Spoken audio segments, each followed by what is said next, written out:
ഏവർക്കും നമസ്കാരം. ഇന്ന് എല്ലാവരും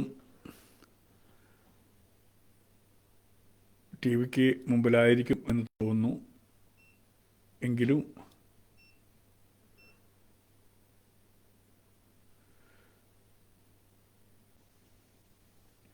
ഒരു സന്തോഷമാകുമ്പം ആ സന്തോഷത്തിന് നമ്മൾ എന്തെങ്കിലും വന്ന് പറയണ്ടേ. ഒരുപാട് കാലം ആഗ്രഹിച്ചിരുന്ന ഒരു സംഗതിയാണ് ഇന്ന് ഈ തദ്ദേശ സ്വയംഭരണ സ്ഥാപനങ്ങളിലെ ഇലക്ഷൻ സംബന്ധിച്ച് ഉണ്ടായിട്ടുള്ള റിസൾട്ട് നൽകുന്ന ആശ്വാസം. എൻ്റെ ശബ്ദം കേൾക്കുന്നുണ്ട് എന്ന് വിചാരിക്കുന്നു. എന്തായാലും ഞാൻ BJP-യിൽ പ്രവർത്തിച്ചിരുന്ന കാലം, വന്ന കാലം മുതൽ എപ്പോഴും ശ്രദ്ധിച്ചിട്ടുള്ളൊരു കാര്യമാണ് അടിത്തട്ടിലെ പ്രവർത്തനം. ഞാനെപ്പോഴും പറയാറുള്ള ഒരു വാക്കാണ്, വേരുകൾക്ക് വെള്ളവും വളവും ചെന്നാലേ മരം ഫലം തരുള്ളൂ എന്നുള്ളത്. വേരുകൾക്ക് വെള്ളവും വളവും കിട്ടിയാലേ മരം പുഷ്പിക്കുകയുള്ളൂ, ഫലം തരികയുള്ളൂ എന്നുള്ളത്. ഒരുപാട് കാലം കോൺഗ്രസ് മുക്ത ഭാരതം എന്ന ലെവലിൽ ഒരു അടിയറവ് പറഞ്ഞ രീതിയിൽ കോൺഗ്രസ് ജയിക്കാതെ പോകണം, കമ്മ്യൂണിസ്റ്റ് ജയിച്ചാലും കുഴപ്പമില്ല എന്നുള്ളൊരു ആറ്റിറ്റ്യൂഡ് പൊതുവുണ്ടായിരുന്നു. അതുകൊണ്ട് തന്നെയാണ് ഒരു പക്ഷേ കേരളത്തിന് ഇത്രയധികം ക്ഷീണം സംഭവിച്ചത് എന്നാണ് എൻ്റെ ഒരു അഭിപ്രായം. ആര് ജയിക്കുന്നോ തോൽക്കുന്നോ എന്നുള്ളതല്ല, നമുക്ക് ജയിക്കണം എന്നുള്ള ഒരു വികാരം ഉണ്ടാകുമ്പോഴാണ് തിരഞ്ഞെടുപ്പുകൾ അതിൻ്റെ ധർമ്മം പാലിക്കുക. ഒരുപക്ഷെ BJP ഇവിടെ വേര് പിടിക്കരുത് എന്നുള്ള ഉദ്ദേശത്തിൽ കഴിഞ്ഞ കാലങ്ങളിൽ ഇടതും വലതും മാറി മാറി പരസ്പരം സഹായിച്ച് BJP-യെ അകറ്റി നിർത്താൻ ശ്രമിച്ചിട്ടുണ്ട്. അതിൽ ഇരു കൂട്ടർക്കും ക്ഷീണം സംഭവിച്ചിട്ടുമുണ്ട്. അപ്പോൾ അതിനൊക്കെ ഒരു മാറ്റം വരുത്തുന്ന ഇലക്ഷൻ രീതി പുതിയ പ്രസിഡന്റ് വന്നതിന് ശേഷം അദ്ദേഹത്തിനാണ് നമ്മൾ ആദ്യം പൂച്ചണ്ട് കൊടുക്കേണ്ടത്. ചന്ദ്രശേഖർജിക്ക് എങ്ങനെ നന്ദി പറഞ്ഞാലും അധികമാവില്ല. കാരണം ഈ ഇലക്ഷനിൽ അദ്ദേഹത്തിൻ്റെ തീരുമാനം, എങ്ങനെ പ്രവർത്തിക്കണം, എവിടെ സജീവമാക്കണം എന്നുള്ള തീരുമാനം, ആ സജീവത നമുക്ക് നമ്മുടെ വീട്ടിലിരുന്നാൽ അറിയാൻ പറ്റും. ഒരു കാലത്തുണ്ടാവാത്ത രീതിയിലുള്ള ഇത്തവണ 3 പ്രാവശ്യം BJP-യുടെ സ്ഥാനാർത്ഥി എൻ്റെ വീട്ടുപടിക്കലെത്തി. അദ്ദേഹം ജയിക്കുകയോ തോൽക്കുകയോ എന്നുള്ളതല്ല, പ്രവർത്തന മണ്ഡലത്തിൽ അവരുണ്ടായിരുന്നു. അയ്യോ നമ്മൾ ജയിക്കില്ല, പിന്നെന്തിനാണ് നടക്കുന്നത് എന്നുള്ളൊരു ആറ്റിറ്റ്യൂഡ് നേരത്തെ ഉണ്ടായിരുന്നു. ഞാനെപ്പോഴും പറയാറുള്ളത്, നമുക്കിത്ര വോട്ട്, ആ വോട്ട് അത് നമ്മുടെ വോട്ടല്ല സാറേ, അവിടെ കയറണ്ട. ഇത് നമ്മുടെ വോട്ടല്ല സാറേ, ഇവിടെ കയറണ്ട. നമ്മുടെ വോട്ട് നമ്മൾ കയറി പിടിക്കേണ്ട ഒന്നല്ലല്ലോ. നമ്മുടെ വോട്ട് അവിടെ പെട്ടിയുള്ള വോട്ടാണ്. നമുക്കില്ലാത്ത വോട്ടിനെ കയറി പിടിക്കുക അല്ലെങ്കിൽ അവിടേക്ക് എത്തുക എന്നുള്ളതാണ് ഏതൊരു രാഷ്ട്രീയത്തിൻ്റെയും പരമമായ ലക്ഷ്യം. നമുക്കില്ലാത്തത് നമ്മളിലേക്ക് അടുപ്പിക്കുക എന്നുള്ളത്. അതിന് പകരം ഇവിടെ നമ്മൾ എന്ത് കളിച്ചാലും ജയിക്കില്ല എന്ന ഒരു തോന്നൽ മത്സരിക്കുന്നവർക്കും വോട്ട് ചെയ്യുന്നവർക്കും ഉണ്ടാക്കി. അതിൻ്റെ ഫലമാണ് ഇത്രയും കാലം ഈ പാർട്ടി പുറകോട്ട് നിൽക്കാൻ കാരണം. അതിന് ബദലായിട്ട് ഇപ്പോൾ ഒരു നേതൃത്വം വന്നു. ആ നേതൃത്വം കൃത്യമായിട്ട് പറഞ്ഞു, ഞങ്ങൾ ഇത്ര തിരുവനന്തപുരം പിടിക്കുമെന്ന് ഒരൊറ്റ പറച്ചിൽ പറഞ്ഞു. ആ ഒരു ധൈര്യം, ഞങ്ങൾ പിടിക്കും എന്ന് പറഞ്ഞ് മുന്നോട്ട് പോകുമ്പോൾ അത് പിടിക്കാൻ കഴിയും എന്നുള്ളതാണ് സത്യം. ഇതിനു മുമ്പ് അങ്ങനൊരു ശ്രമം നടത്തിയിട്ടില്ല. പിടിച്ചാലും പിടിച്ചില്ലെങ്കിൽ ഇതാണ് അവസ്ഥ എന്നുള്ള ഒരു രീതിയിൽ പോയിരുന്നത്. അതിനെ ഒരു പിടിക്കും എന്ന് പറഞ്ഞ് മുന്നോട്ട് പോയ ഒരവസ്ഥയിൽ നിന്നാണ് ഇന്നത്തെ ഒരു അത്ഭുതകരമായിട്ടുള്ള വിജയം തിരുവനന്തപുരം വിജയിക്കുക മാത്രമല്ല ചെയ്തത്. കോഴിക്കോടാണെങ്കിലും 13 സീറ്റ് നേടി, കൊല്ലത്ത് സീറ്റ് നേടി, ഏകദേശം 1900 മെമ്പർമാർ ജയിച്ചു വന്നു. മറ്റൊന്ന് 13 പഞ്ചായത്ത് ഉണ്ടായിരുന്ന അടുത്ത് 26 പഞ്ചായത്ത്, കോർപ്പറേഷന് തിരുവനന്തപുരം കോർപ്പറേഷൻ പിടിച്ചു, മുനിസിപ്പാലിറ്റി തൃപ്പൂണിത്തുറ പാലക്കാട് പിടിച്ചു, കൊല്ലത്ത് 6 12 കണ്ണൂർ 4 കോഴിക്കോട് 13 7 നിന്ന് 13 അതും കോഴിക്കോടിൻ്റെ ഹൃദയഭാഗമാണ് പിടിച്ചെടുത്തിരിക്കുന്നത്. ആ ഹൃദയഭാഗം പിടിച്ചെടുക്കുന്നുണ്ട്. കോഴിക്കോട് വലിയൊരു മുന്നേറ്റം ബി ജെ പിക്ക്. ഈ ബി ജെ പിക്ക് കടന്നു ചെല്ലാൻ പറ്റാത്ത ഇടങ്ങളൊന്നുമില്ല. ചിലപ്പോൾ നമുക്ക് പറഞ്ഞേക്കാം മുസ്ലിം ഭൂരിപക്ഷ പ്രദേശങ്ങൾ, മലപ്പുറം പോലെ ഉള്ള മുസ്ലിം ഭൂരിപക്ഷ പ്രദേശത്ത് ശരിയാണ്, ചിലപ്പോൾ നമുക്ക് കടന്നു ചെല്ലാൻ പറ്റില്ല. പക്ഷേ എല്ലായിടത്തും മുസ്ലിം ഭൂരിപക്ഷ പ്രദേശമല്ല. ഇപ്പോൾ ചിലർ പറയുന്നുണ്ട് അയ്യോ ഇപ്പം ബി ജെ പി ജയിച്ചപ്പോൾ തന്നെ പറയുന്നുണ്ട് വർഗീയമായ ഒരു ധ്രുവീകരണം സംഭവിക്കുന്നു, വർഗീയതയാണ് ഇവിടെ വളരുന്നത്. സി പി എമ്മിന് ഏറ്റവും കൂടുതൽ ഭയം വന്നു. പക്ഷേ യഥാർത്ഥത്തിൽ ആരാണ് വർഗീയത? ഇപ്പോൾ നമ്മൾ പറഞ്ഞു ജമാഅത്തെ ഇസ്ലാമിയെ കൂട്ടുപിടിച്ചവരാണ് സി പി എം. ഇന്ന് ജമാഅത്തെ ഇസ്ലാമിയും SDP ഒക്കെ നിൽക്കുന്നത് കോൺഗ്രസ്സുകാരുടെ കൂടെയാണ്. നമുക്ക് എല്ലാവർക്കും അറിയുന്നൊരു സത്യമാണ്. ആരാണ് വർഗീയത? ബി ജെ പിയുടെ കൂടെ ആരാളുള്ളത്? ശരി, ബി ജെ പിയുടെ വർഗീയത എന്ന് പറഞ്ഞാൽ ഹിന്ദു വർഗീയതയാണെന്ന് പറയാണ്. ഹിന്ദു വർഗീയതയല്ല. ഇപ്പോൾ മുസ്ലിം ലീഗിന് മതമാണ് മതമാണ് മതമാണ് എന്ന് പറഞ്ഞുകൊണ്ട് മത്സരിക്കാൻ പറ്റുമെങ്കിൽ ഹൈന്ദവർ ഒന്നിക്കണമെന്നും ഹിന്ദു സമൂഹം ഒരു വോട്ട് ബാങ്കായി മാറണമെന്നും പറയാനുള്ള അവകാശം ആ സമൂഹത്തിനുണ്ട്. അതുകൊണ്ട് തന്നെ ഇത്തവണ കൃത്യമായിട്ട് ഞാൻ പറയാം, ഹിന്ദു ഏകീകരണം സംഭവിച്ചിട്ടുണ്ട്. ആ ഹൈന്ദവ ഏകീകരണത്തിൻ്റെ ഫുൾ ഫലം നമുക്ക് പഞ്ചായത്ത് ഇലക്ഷനിൽ കാണാൻ കഴിയില്ല. കാരണം പഞ്ചായത്ത് ഇലക്ഷനിൽ കുറച്ചൊക്കെ പ്രാദേശികമായിട്ടുള്ള വ്യക്തിബന്ധങ്ങളും കാര്യങ്ങളൊക്കെ ഉള്ളതുകൊണ്ട് പരിപൂർണമായിട്ടും ഒരു രാഷ്ട്രീയപരമായ തെരഞ്ഞെടുപ്പ് എല്ലാ സ്ഥലത്തും നടന്നു വരില്ല. പക്ഷേ അത് ഒരു നിയമസഭാ ഇലക്ഷനിലേക്കോ അല്ലെങ്കിൽ പാർലമെൻറ്റ് ഇലക്ഷനിലേക്കോ വരുമ്പോൾ ആ രീതിയിൽ മാറും.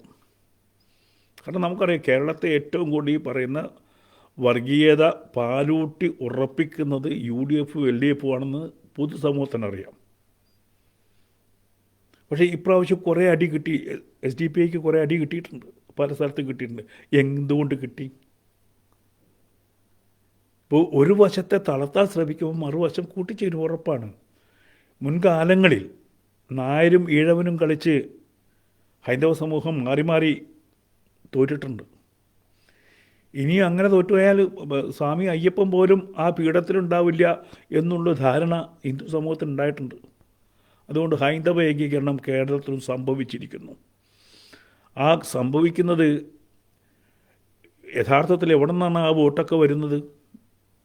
സാക്ഷാൽ CPMൻ്റെ അകത്തു നിന്നാണ് വരുന്നത്. CPMൻ്റെ അകത്തു നിന്നാണ് ആ വോട്ട് BJPക്ക് വരുന്നത്. കോൺഗ്രസിൻ്റെ അകത്തുനിന്നും വരുന്നുണ്ട്.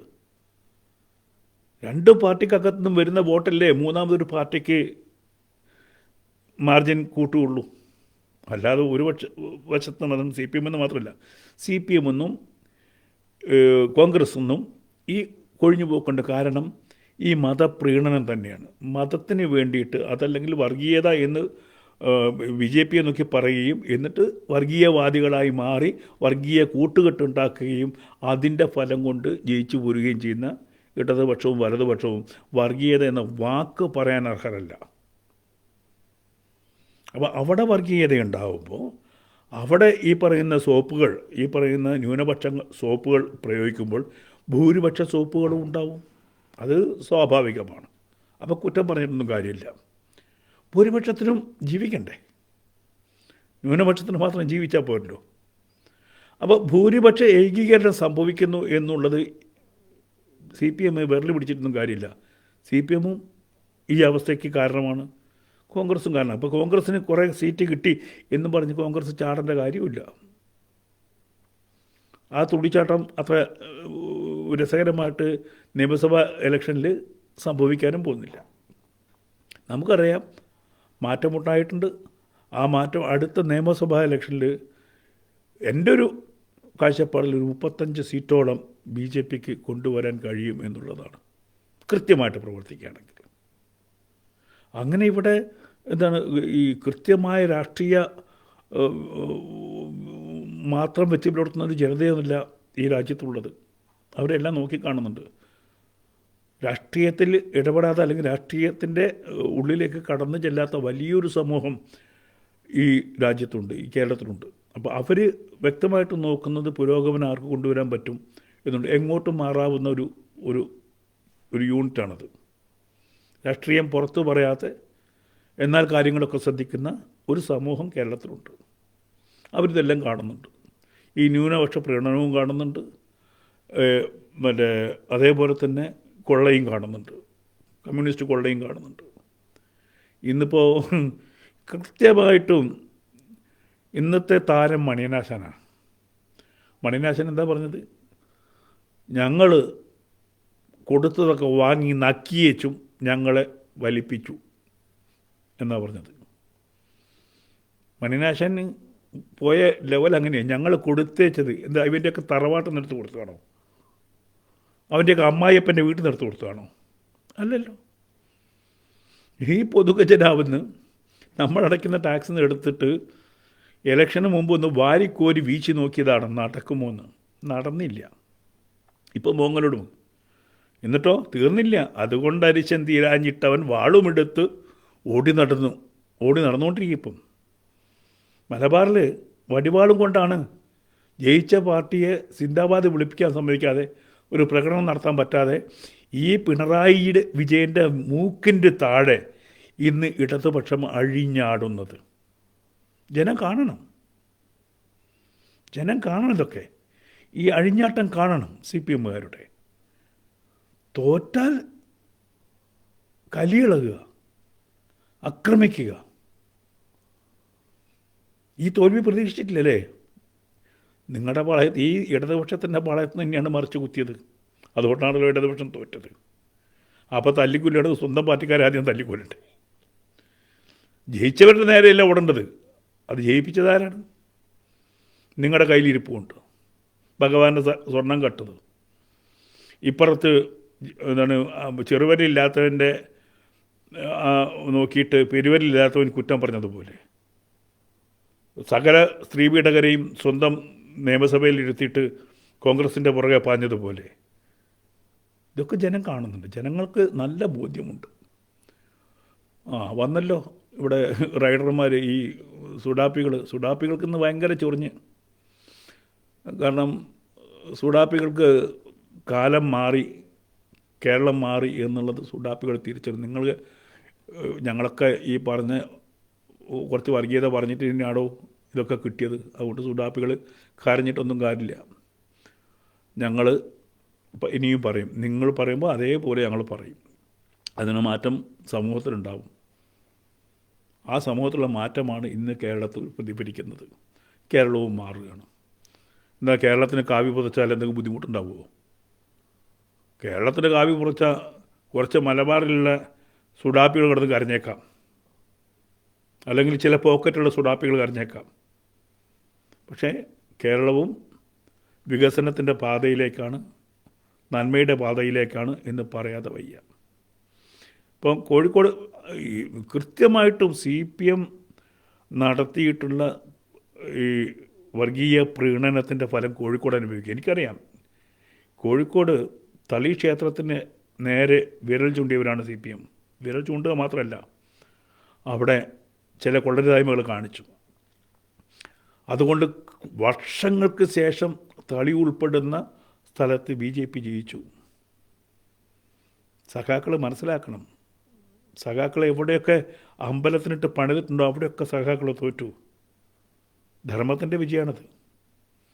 അങ്ങ് ഒരു ക്ഷേത്രത്തിൽ പോയിട്ട് സഖാക്കളുടെ പാട്ട് പാടിയിരുന്നല്ലോ, അവിടെ ജയിച്ചോ? അവിടെ തോറ്റു. ഞങ്ങൾ കമ്മ്യൂണിസ്റ്റുകാരാണ്, ഞങ്ങൾ എന്തു വേണമെങ്കിലും ചെയ്യാം, ഞങ്ങൾ ക്ഷേത്രത്തെ ധംസിക്കാം, ഞങ്ങൾ ഹിന്ദുധർമ്മത്തെ പുച്ഛിച്ചതിൻ്റെ ഫലം അനുഭവിക്കുന്നത്.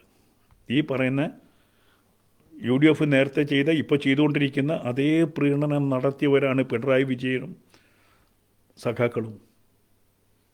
ജമാഅത്തെ ഇസ്ലാമിയുടെ മറ്റേ അണ്ടർവെയർ കഴുകി കൊടുത്തിട്ടുണ്ട്, മുമ്പ് കഴുകി കൊടുത്തിട്ടുണ്ട്. എന്നിട്ട് ഇപ്പോൾ ഞങ്ങൾ അങ്ങനെ പറഞ്ഞിട്ടില്ല, നിങ്ങൾ വർഗീയവാദികളാണ് എന്ന് പറഞ്ഞു എന്നൊക്കെ പറഞ്ഞിട്ടല്ലോ. ഇല്ല, പണ്ട് കഴുകി കൊടുത്തിട്ടുണ്ട്, ഒരു സംശയവുമില്ല. അങ്ങനെ കഴുകി കൊടുക്കുന്നവരുടെയൊക്കെ അന്ത്യം ഇങ്ങനെ തന്നെയാണ്. അത് നാളെ UDF സംഭവിക്കാൻ പോവാണ്.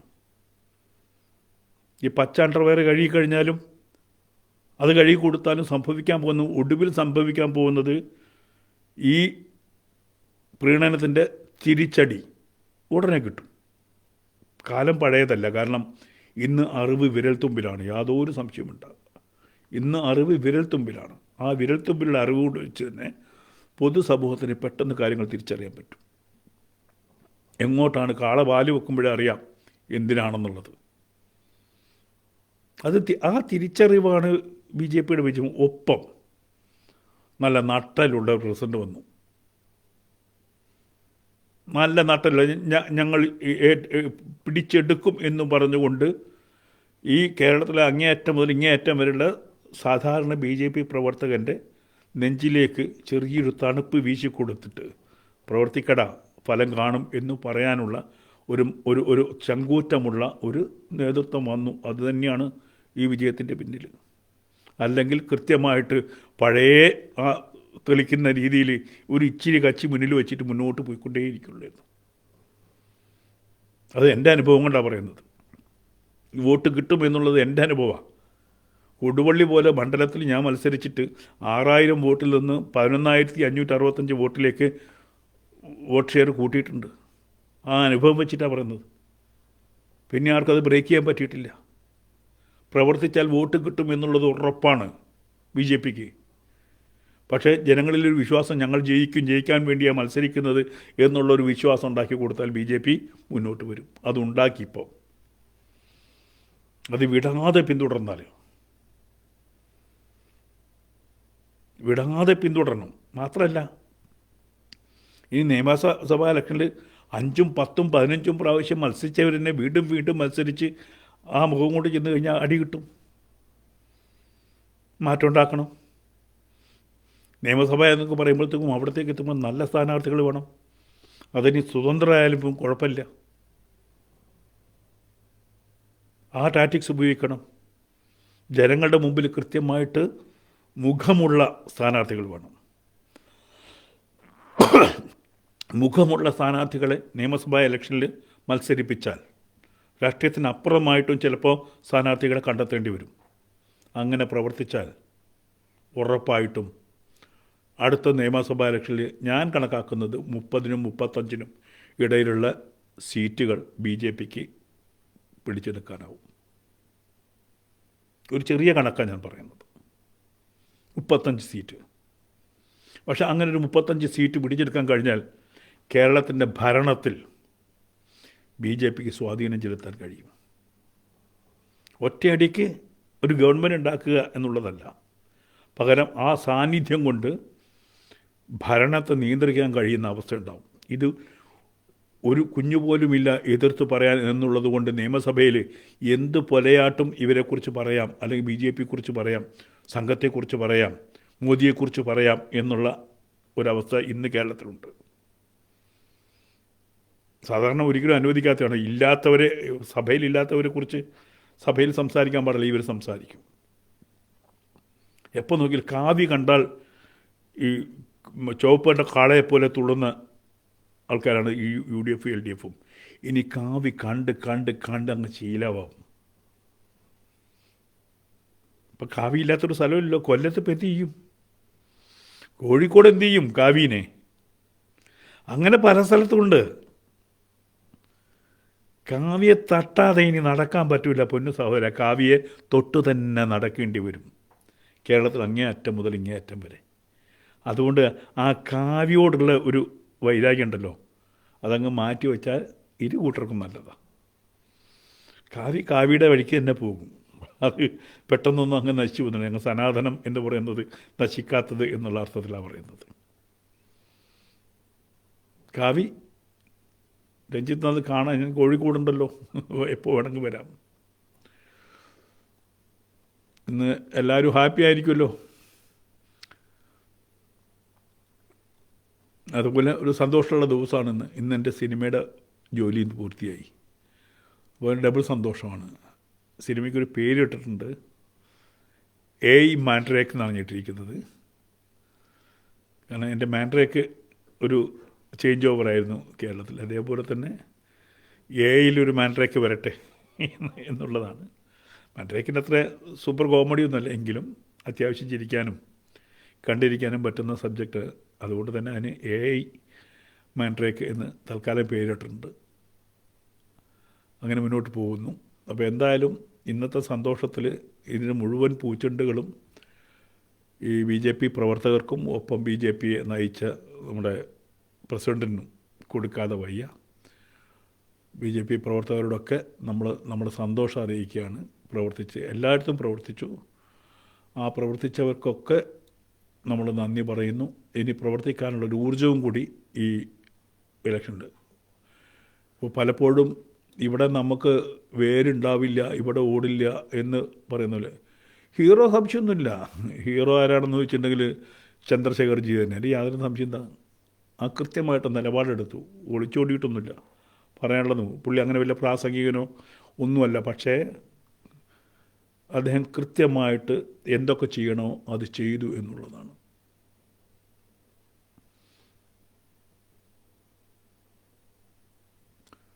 തീവ്രവാദത്തിനെതിരെ ഉള്ള ഒരു ഏക മാർഗം ഇന്ന് കാവ്യ മാത്രമേ ഉള്ളൂ, വേറെ ഒരു മാർഗവുമില്ല. ധർമ്മത്തെക്കുറിച്ച് പറയുമ്പോൾ അത് വർഗീയതയാക്കി മാറ്റുന്നത്. ഇന്നിപ്പം പ്രസിഡൻറ്റ് സംഖ്യയാണ്, പ്രധാനമന്ത്രി സംഖ്യയാണ്, ഇങ്ങേറ്റം വരെ സംഖ്യയായി. എല്ലാവരും സംഖ്യയായി മാറിക്കൊണ്ടിരിക്കുകയാണ്. ഇനി എപ്പോഴാണ് മുസ്ലിം ലീഗുകാർ ചാടി വരിക എന്ന് എനിക്ക് അറിഞ്ഞുകൂടാ. അതല്ലെങ്കിൽ CPMൻ്റെ ഗതി എന്താണ്? CPMൻ്റെ ഗതി എന്താണ്? CPMൽ നിന്ന് അടിപടലം ഇനി ഒഴുക്കുണ്ടാകും. കാരണം ആ പാർട്ടിയിൽ നിന്നിട്ട് എനിക്ക് കാര്യമില്ല. CPI എന്ത് ചിന്തിക്കും? CPIയുടെ ഏകദേശം ഈ പറയുന്ന CPM തകർന്നതോടുകൂടി ഇല്ലാണ്ട് പോകുന്ന ഒരു പാർട്ടിയാണ് CPI. സംശയമൊന്നും വേണ്ട. ഈ ഒട്ട് സ്രാവായിട്ട് എത്ര കാലം ഇവർ സഞ്ചരിക്കും? അതല്ലെങ്കിൽ UDFിലേക്ക് ചാടണം. ഇപ്പോൾ LDF പാളയത്തിലുള്ള ഘടകകക്ഷികളൊക്കെ ഇപ്പം അവസരം കിട്ടിയാൽ ചാടും. കാരണം ഈ കാര്യം അറിയാം, അവർക്ക് അടുത്ത നിയമസഭാ ഇലക്ഷനിൽ കെട്ടിവെച്ച കാശ് കിട്ടില്ല എന്ന് കൃത്യമായിട്ടും അറിയാം. കാരണം ആ രീതിയിൽ ജനം മാറിയിട്ടുണ്ട് എന്നുള്ളത് വ്യക്തമാണ്. എന്തായാലും സന്തോഷമുണ്ട്. നമ്മുടെ സിനിമയുടെ സോങ് റിലീസ് അടുത്ത നെക്സ്റ്റ് വീക്കിലുണ്ടാവും. ഇന്ന് അതിൻ്റെ ഒരു പൂർത്തീകരണമായിരുന്നു. അപ്പം ഇലക്ഷൻ്റെ ന്യൂസ് കേട്ട് കുറച്ച് നേരം പുതിയ സിനിമയുടെ ഹീറോ ഒക്കെ AI ആണ്, പാട്ട് AI ആണ്. ഒരു മോഡലുണ്ട്, കോഴിക്കോട്ടൊരു പയ്യനാണ് ഒരു മോഡൽ. ബാക്കിയൊക്കെ എൻ്റെ ചുറ്റുമുള്ള എൻ്റെ ഫ്രണ്ട്സിനെയൊക്കെ പിടിച്ചിട്ട് ഓരോ ഫോട്ടോ എടുത്തു, അവരെ കൊണ്ട് കുറച്ച് ഡബ് ചെയ്യിച്ചു, അത്രയേ ഉള്ളൂ. ബാക്കിയുള്ള ഒരു 100 ക്യാരക്ടേഴ്സുള്ളതിൽ 10 പേരേ ഉള്ളൂ ഒറിജിനലായിട്ടുള്ളത്. ബാക്കിയൊക്കെ AI-ലുണ്ടാക്കിയ കഥാപാത്രങ്ങളാണ്. ലേഡി ക്യാരക്ടേഴ്സിനൊക്കെ AI-ലാണ് സൃഷ്ടിച്ചിരിക്കുന്നത്. അപ്പം ഈ മാൻഡ്രയ്ക്ക് ഒരു പക്ഷേ കേരളത്തിലെ സിനിമ ഉണ്ടാക്കാൻ ആഗ്രഹിക്കുന്ന, AI-ൽ സിനിമ നിർമ്മിക്കണമെന്ന് മനസ്സിൽ ചെറുതായിട്ട് ആഗ്രഹിക്കുന്നവർക്ക് വലിയൊരു പ്രചോദനമായിരിക്കും. അപ്പോൾ ആ സിനിമ കാണുമ്പോൾ മനസ്സിലാവും സിനിമ ചെയ്യാൻ പറ്റുമോ ചെയ്യാൻ പറ്റില്ലേ എന്നുള്ളത്. വലിയൊരു മാറ്റത്തിന് കാരണമാവും ആ സിനിമ. അപ്പോൾ കൃത്യമായിട്ട് ഇന്നൊരു മാറ്റത്തിൻ്റെ ദിവസം, ആ മാറ്റത്തിൻ്റെ ദിവസം തന്നെ പൂർത്തിയായിട്ടുണ്ട്. ഇവിടുത്തെ യുവത്വങ്ങൾക്ക് കൃത്യമായിട്ടും ആ സിനിമ കണ്ടു കഴിഞ്ഞാൽ എങ്ങനെയാണ് ഒരു AI സിനിമ ഉണ്ടാക്കുന്നത് എന്നുള്ള ധാരണ സൃഷ്ടിക്കാൻ പറ്റും. ആ സന്തോഷം കൂടി ഇന്ന് പറയാൻ വേണ്ടിയിട്ടാണ് ഇന്ന് വന്നത്. അതിൻ്റെ പണി പൂർത്തിയായി, ക്ലൈമാക്സ് തീർത്തു, ശുഭമടിച്ചു. 7 മാസത്തെ പ്രയത്നമാണ്. 7 മാസം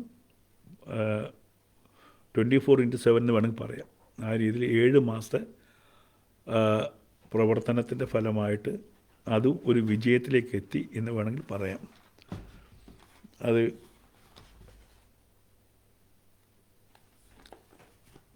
മറ്റൊരു സന്തോഷമുള്ളത് ഇന്ന് നമ്മുടെ സവർക്കർക്ക് ഒരു പ്രതിമ ദ്വീപിലുണ്ടായി എന്നുള്ളതാണ്. അതും സന്തോഷമുള്ളത്. ഈ ദിവസം കുറേ സന്തോഷങ്ങൾ ഒരുമിച്ച് വരുന്നതാണ്. സ്വാതന്ത്ര്യ സമരത്തിൽ ഏറ്റവും മഹോന്നതമായിട്ടുള്ള ഏറ്റവും പീഡനങ്ങൾ അനുഭവിച്ച സവർക്കർക്ക് ഒരു സ്മാരകം, അവിടെ ആൾറെഡി ഒരു സ്മാരകമുണ്ട്, ജയിലറയുണ്ട്, പക്ഷെ അദ്ദേഹത്തിനൊരു പ്രതിമയും കൂടി അവിടെ ദ്വീപിലുണ്ടായി എന്നുള്ളത് സന്തോഷം തരുന്നതാണ്. എന്തായാലും ജയിച്ച എല്ലാ BJP പ്രവർത്തകർക്കും ജയിച്ച സ്ഥാനാർത്ഥികൾക്കും നന്ദി പറയുന്നു. അവരെ ജയിപ്പിച്ച മുഴുവൻ സഹോദരങ്ങൾക്കും നന്ദി പറയുന്നു. അവരെ നയിച്ച സാക്ഷാൽ പ്രസിഡൻറ്റും നന്ദി പറയുന്നു. മാറ്റമുണ്ടാവട്ടെ. ഈ പഞ്ചായത്ത് ഇലക്ഷൻ്റെ ക്ഷീണം മാറിയിട്ട് അടുത്ത പ്രവർത്തനം നടന്നാൽ പോരാ. ഇതിൻ്റെ കൂടെ തന്നെ പ്രവർത്തനം നടത്തിക്കഴിഞ്ഞാൽ തുടർച്ചയായിട്ട് ഈ സന്തോഷത്തോടു കൂടി ഇറങ്ങിക്കഴിഞ്ഞാൽ നിയമസഭാ ഇലക്ഷനിലും വലിയ മാറ്റങ്ങൾ BJPക്ക് ഉണ്ടാക്കാൻ കഴിയും. കാവി എല്ലായിടത്തും ഒന്ന് സ്പ്രെഡാവും. ഇപ്പം നമ്മൾ നിൽക്കുന്നത് എനിക്കൊന്ന് 20-25 വരെ എത്തിക്കാണുമെന്നുള്ള എൻ്റെ ഒരു കണക്കൂട്ടൽ. 20-25% വരെ എത്തിക്കാണും. ചിലയിടത്ത് 30 വന്നിട്ടുണ്ട്. അങ്ങനെയല്ല, ആവറേജ് 25 അടുത്തുണ്ടാവും. ശരിക്കും പറഞ്ഞാൽ 3 മുതൽ 5 വരെയുള്ള ശതമാനത്തിൻ്റെ വോട്ട് ഷിഫ്റ്റിംഗ് ഉണ്ടായിക്കഴിഞ്ഞാൽ BJPക്ക് വലിയ മുന്നേറ്റം നടത്താൻ പറ്റും. 3 മുതൽ 5% വരെ 3 മുതൽ 5% വരെ ഷിഫ്റ്റ് വന്നു കഴിഞ്ഞാൽ കേരളത്തിൽ BJP ധാരാളം താമരപ്പൂക്കൾ വിരിയിക്കാൻ പറ്റും. ഒരു സംശയവും വേണ്ട, ചില പോക്കറ്റുകൾ ഒഴിച്ചാൽ. കൃത്യമായിട്ട് പ്രവർത്തിച്ചാൽ ഉറപ്പായിട്ടും അടുത്ത നിയമസഭാ ഇലക്ഷനിൽ ഇതേപോലെ നമുക്ക് വോട്ടെണ്ണൽ ദിവസം TVക്ക് മുമ്പിൽ ഇരുന്നിട്ട് നമുക്ക് സന്തോഷിക്കാൻ പറ്റും.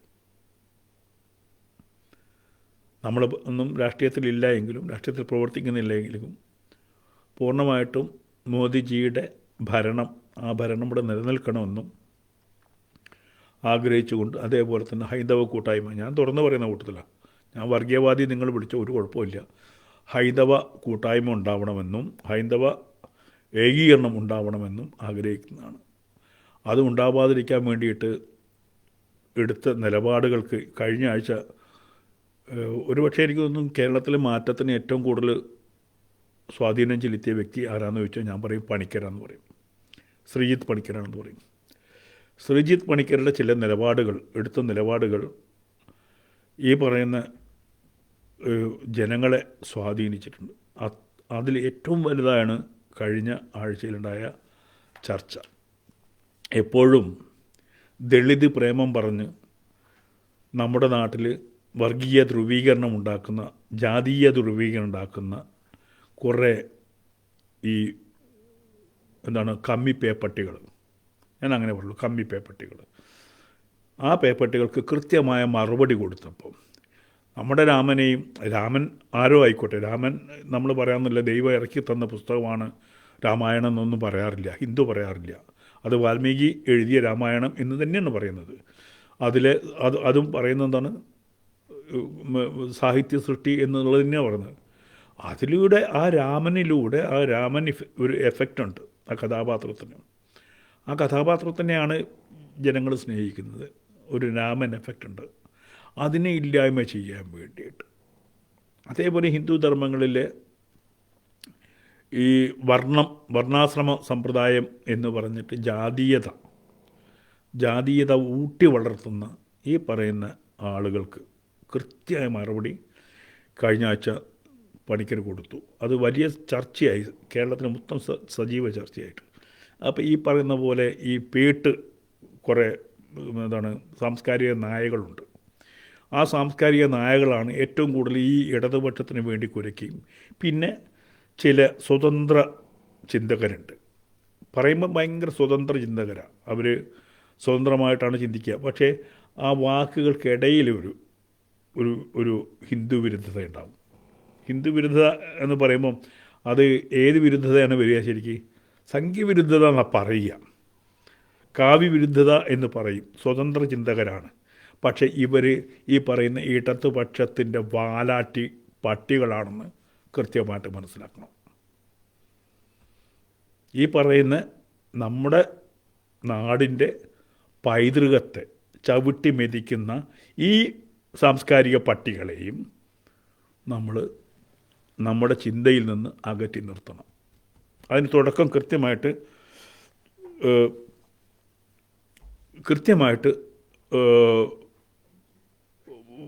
മറുപടി പണിക്കർ കൊടുത്തു.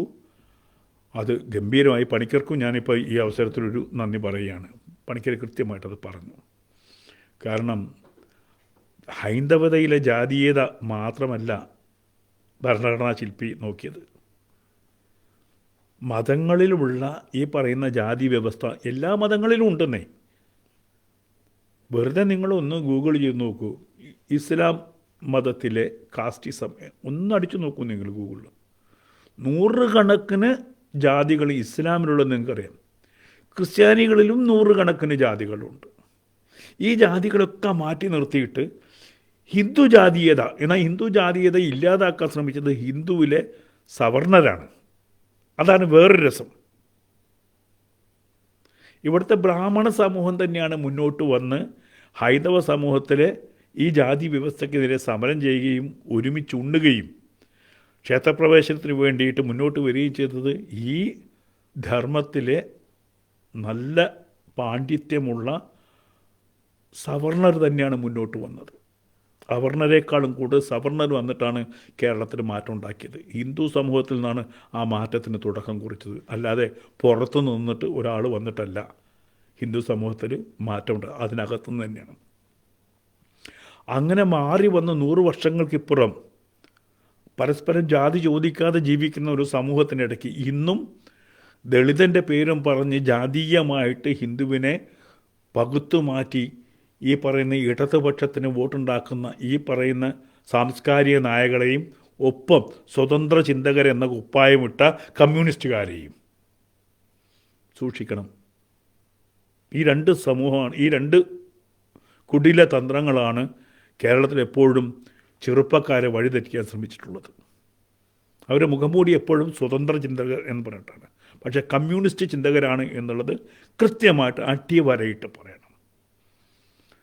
കമ്മ്യൂണിസ്റ്റുകൾക്ക് വേണ്ടി വിടുപണി ചെയ്യുന്ന, അവരുടെ ഷൂ പോളിഷ് ചെയ്യുന്നവരാണ് ഈ സാംസ്കാരിക നായകളും ഈ പറയുന്ന സ്വതന്ത്ര ചിന്തകരും എന്ന് മനസ്സിലാക്കിയാൽ നന്ന്. അതിൽ നിന്നൊക്കെ ബോധ്യം സാമാന്യ ജനങ്ങൾക്ക് ബോധ്യമുണ്ടാകുന്ന ഈ പണിക്കരെയും നമ്മുടെ ആൾക്കാർ കുത്തിയതാണ് നേരത്തെ. അതൊക്കെ കൃത്യമായിട്ട് ഞാൻ പ്രതികരിച്ച കേട്ടോ. അവരൊക്കെ ഇപ്പോൾ എവിടെയുള്ളതെന്ന് നമുക്കറിയാം.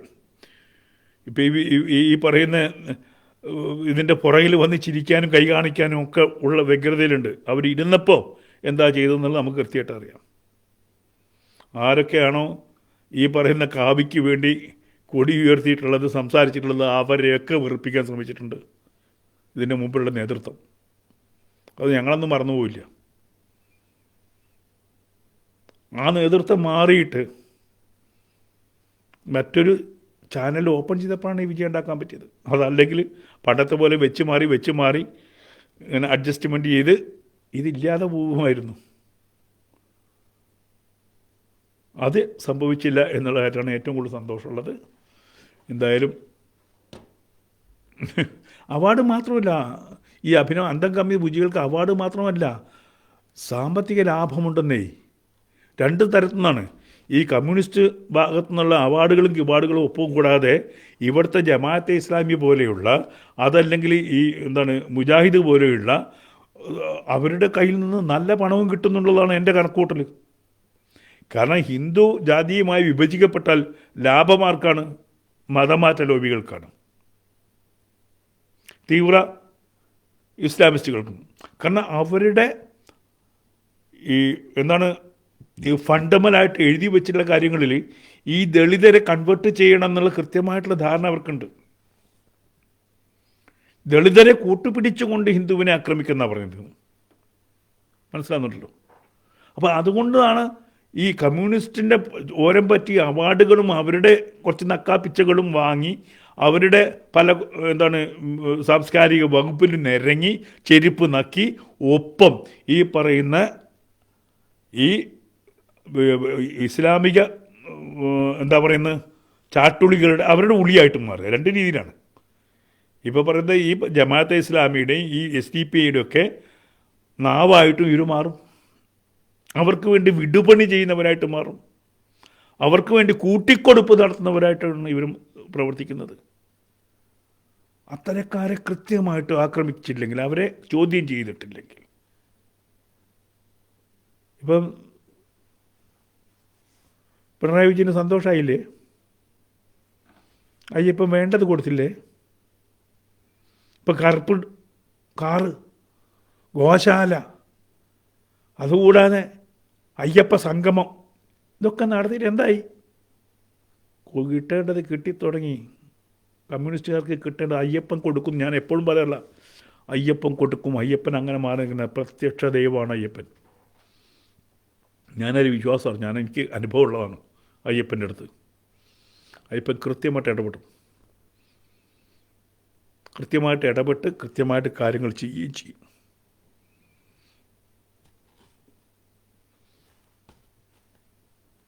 കൃത്യമായിട്ട് ഇടപെടും.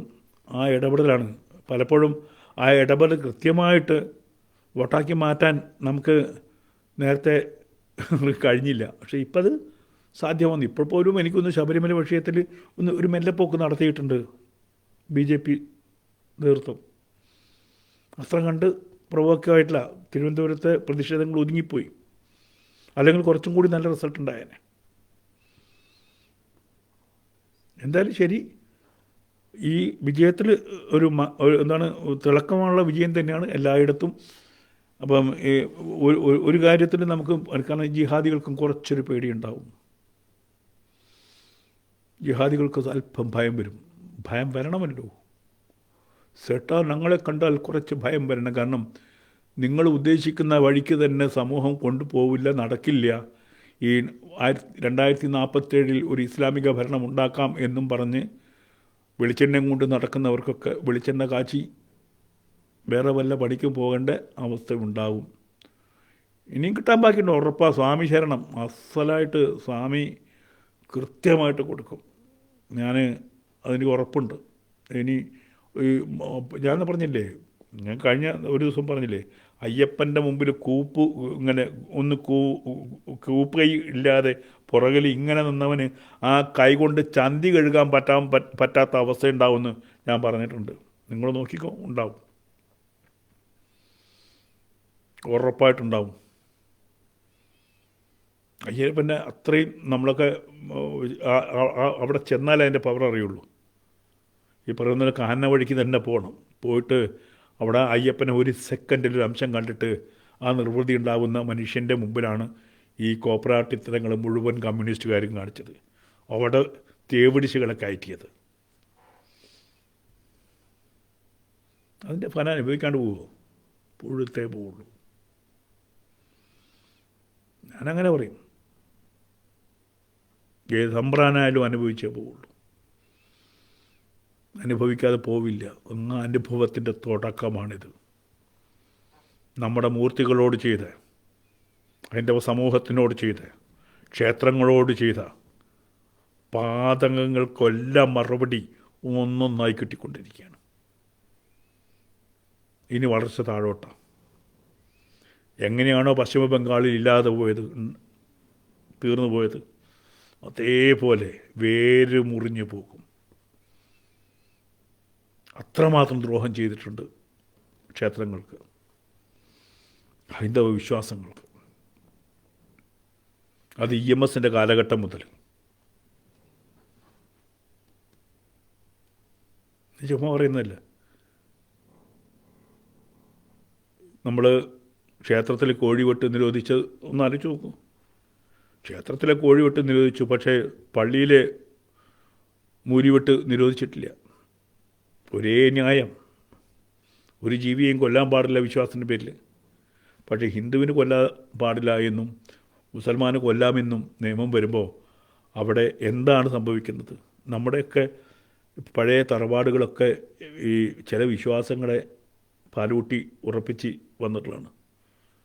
സാത്വികതമല്ല രജസ്സായിട്ടുള്ള സംവിധാനങ്ങളും അവിടെ ഉണ്ടായിരുന്നു. തറവാട് കുലം എന്ന് പറഞ്ഞിട്ടുണ്ടെങ്കിൽ ഇപ്പോൾ ഈ ജാതി എന്ന് പറയുന്നുണ്ടല്ലോ, ആ ജാതി എന്ന് പറയുന്നതൊക്കെ ഓരോ കുലങ്ങളായിരുന്നു.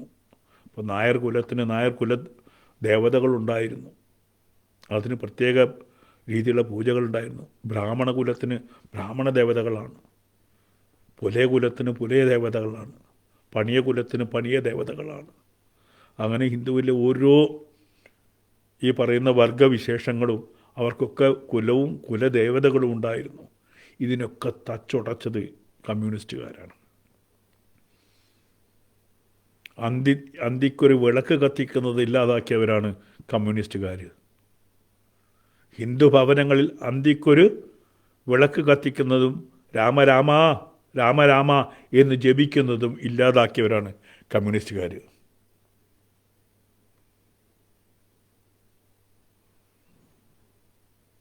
ഇങ്ങനെ ഓരോ കുടുംബത്തിനെയും വിശ്വാസ പ്രമാണങ്ങളിൽ ഇന്നലെ ഞാനത് മുമ്പ് കേട്ട, കണ്ണൂരിൽ പോയപ്പോൾ കേട്ട ഒരു സംഭവമാണത്. കണ്ണൂരിലൊരു ഈ തീയ കുടുംബം, ഇഴവ കുടുംബം വിവാഹത്തിന് നാരായണ ഗുരുവിൻ്റെ പടം വെച്ചപ്പോൾ എടുത്ത് വലിച്ചെറിഞ്ഞിട്ട് കാറൽ മാർക്സിൻ്റെ പടം വെച്ചിട്ട് കെട്ടറാ താലി എന്ന് പറഞ്ഞ് രണ്ട് ചുവന്ന പുഷ്പഹാരമല്ല, ഒരു ചുവന്ന റിബൺ എടുത്ത് കല്യാണം കഴിപ്പിച്ചവരാണ് ഈ കമ്മ്യൂണിസ്റ്റുകാർ. നമുക്ക് ഓർമ്മയുണ്ടോ, കുറച്ച് കാലം മുമ്പാണ് ഈ ഇങ്ങനെ നാരായണ ഗുരുവിനെ കുരിശിലടിച്ചിട്ട് കൊണ്ടുപോയത് പ്രൊസഷൻ. എന്നിട്ട് നാരായണ ഗുരുവിൻ്റെ ഇപ്പം ഗുരു പറഞ്ഞ് നടക്കുക. അവർക്ക് ഗുരുവായിരുന്നു കുറച്ച് കാലം മുമ്പ് വരെ.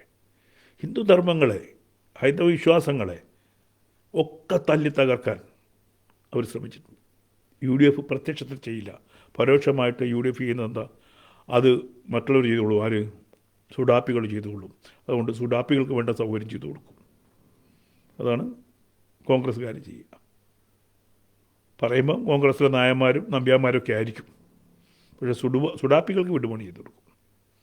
അപ്പോൾ ഇതിനൊക്കെ ഒരു അന്ത്യം അവസാനം വരണമെങ്കിൽ ഉറപ്പായിട്ടും ഹൈന്ദവ ഏകീകരണം ഉണ്ടെങ്കിൽ മാത്രമേ ഇതിന് ഈ പറയുന്ന ഹിന്ദു ധർമ്മങ്ങളെ ഇല്ലായ്മ ചെയ്യും. ഇപ്പം ഇന്ന് ഒരു വളരെ വിഷമമുള്ളൊരു വാർത്ത കേട്ടു. സ്വാമിജിയെ വെച്ചിട്ട് സ്വാമിജിക്കെതിരെ, ചിദാനന്ദപുരം സ്വാമിജിക്കെതിരെ ഒരുത്തൻ, അവരുടെ സ്വാമിജി എവിടെയോ ക്ലാസ് എടുക്കുന്ന ഒരു പിക്ചർ വെച്ചിട്ട് തോന്നിവാസം സമൂഹം അപ്പം തന്നെ അത് ബ്ലോക്ക് ചെയ്യിച്ചു. ഈ രീതിയിൽ ഹിന്ദുധർമ്മത്തിന് വേണ്ടി പ്രവർത്തിക്കുന്നവരെ, ഞാനടക്കമുള്ളവരെ ഇല്ലായ്മ ചെയ്യാൻ വേണ്ടിയിട്ട് വലിയൊരു ശ്രമം നടത്തുന്നുണ്ട്. അത് ധർമ്മത്തിന് വേണ്ടി നിലകൊള്ളുന്നു, ധർമ്മം രക്ഷിക്കുകയാണ് പറയാം നമ്മളൊക്കെ കൃത്യം സമയത്ത്.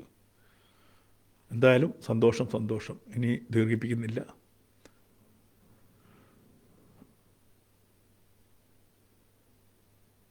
പുണ്യഭൂമി നമ്മുടെ സ്വാമിജിയുടെ വലിയ ഒരു എന്താ പറയാണ് സ്വപ്നമായിരുന്നു പുണ്യഭൂമി എന്നുള്ളത്. പുണ്യഭൂമിയുടെ ഭൂമി ഇന്നും കോഴിക്കോടൊക്കെ ഭൂമി അനാഥമായി കിടപ്പുണ്ട്. പുണ്യഭൂമി സ്വാമിജി ഒരുപാട് ശ്രമിച്ചതാണ്. ഹൈന്ദവ സമൂഹ സ്വാമിയുടെ ഏറ്റവും വലിയ നഷ്ടമാണിത്. സത്യാനന്ദ സരസ്വതി ഇന്നുണ്ടായിരുന്നെങ്കിൽ ഹിന്ദു എവിടെയോ എത്തിപ്പോയേനെ. ധർമ്മത്തിന് വേണ്ടിയിട്ട് പ്രവർത്തിക്കുന്നവർ വളരെ കുറഞ്ഞു പോയി ഇടയ്ക്ക്. പക്ഷേ ഇപ്പോൾ അത് തിരിച്ചു വന്നിട്ടുണ്ട്, സജീവമായിട്ടുണ്ട്. എല്ലാവർക്കും സന്തോഷം. കാരണം ഇന്ന് വളരെ കുറച്ച് പ്രേക്ഷകരെ ഉണ്ടാവുള്ളൂ എന്നറിയാം. എങ്കിലും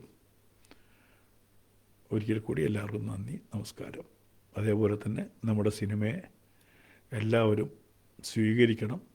ആ സിനിമയ്ക്ക് വേണ്ടിയിട്ട് മാക്സിമം പരസ്യം ചെയ്തു തരണം. അടുത്ത ആഴ്ച ട്രെയിലറും കാര്യങ്ങളൊക്കെ ഞാൻ ഇറക്കും.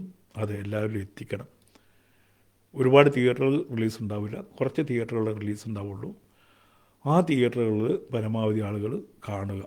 നിങ്ങൾക്കതൊരു ചേഞ്ചിങ് തന്നെയാണ്. ഉറപ്പായിട്ടും ഇതുവരെ ഇല്ലാത്ത, ലോകത്ത് സംഭവിക്കാത്ത ഒന്നാണ് അത്. ലോകത്താരും അത് ചെയ്തിട്ടില്ല. ഒരു നാടൻ സിനിമ എയിൽ ചെയ്യുക എന്ന് പറഞ്ഞാൽ എയ്ക്ക് എത്ര ശതമാനം കൊണ്ടുപോകാൻ പറ്റും എന്നുള്ളത് കൃത്യമായിട്ട് അറിയാം. അതുകൊണ്ട് ആ സിനിമയ്ക്കും വിജയാശംസകൾ നേരണം, കൂടെ ഉണ്ടാവണം. നന്ദി, നമസ്കാരം, ജയ് ഹിന്ദ്.